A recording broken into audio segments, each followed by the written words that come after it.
দেন দেন পানি দেন ভাই, ভালো করে ইটগুলো ভিজান।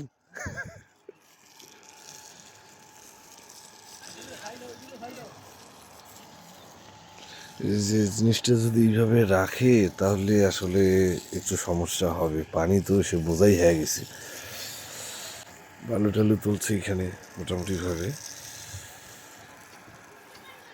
এই যে মিস্ত্রি কিছু কন। হ্যাঁ না সেটা ঠিক আছে, কারণ এইটা তো এইভাবে খাওয়া যাবে না। আজকে মাটিগুলো ইয়ে করি না, ইয়েগুলো সকালে অনেক, নাহলে এখন নামিয়ে দিন না, ঠান্ডার দিন।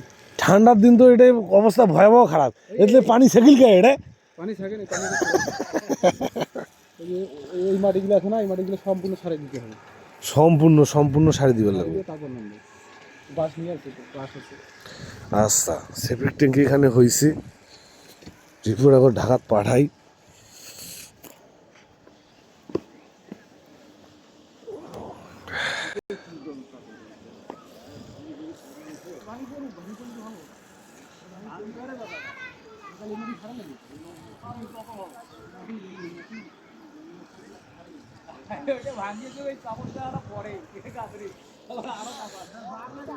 শর্টকালের মতো বালু টালু তোলা হয়েছে, এখন গাঁথনি হচ্ছে এই পাশের বাউন্ডারির।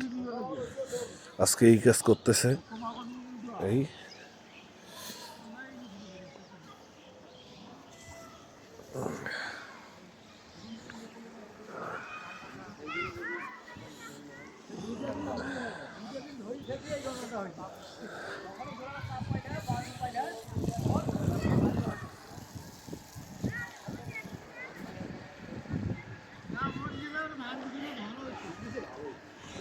খাটনি কমে গেছে কি, খাটনি গেছে কমে, এখন খালি মাটিগুলো তুলবে।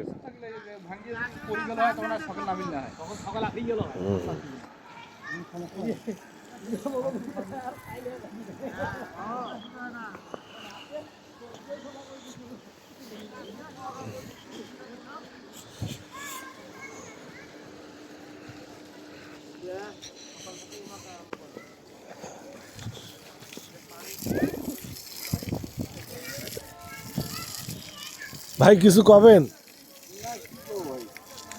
কর কিছু আছে?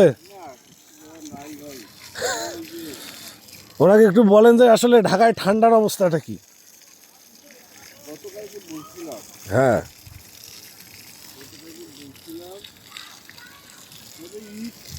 হুম,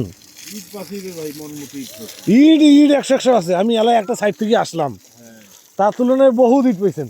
আচ্ছা আমি একটা জিনিস বুঝলাম না, এই পাথর কত করে সেফটি নিলেন? পাথর নিলাম 148 টাকা মনে হয়। আচ্ছা কেমনে ভাই, ওই লোক পাথর পাইছে কত জানেন? 123 টাকা। সে পাথর ধোয়া আমি দেখি যে আমার মাথাটা খারাপ। কিন্তু একটা প্লাস পয়েন্টের কথা বলে যে টাকা নাকি ওনার আগে দেওয়া ছিল, কিন্তু পাথরটা দেখি আমি শান্তি পেয়েছি। ঠিকই আছে, তাইলে মনে করেন যে আগের রেটটাই নেছে। আগে রেটে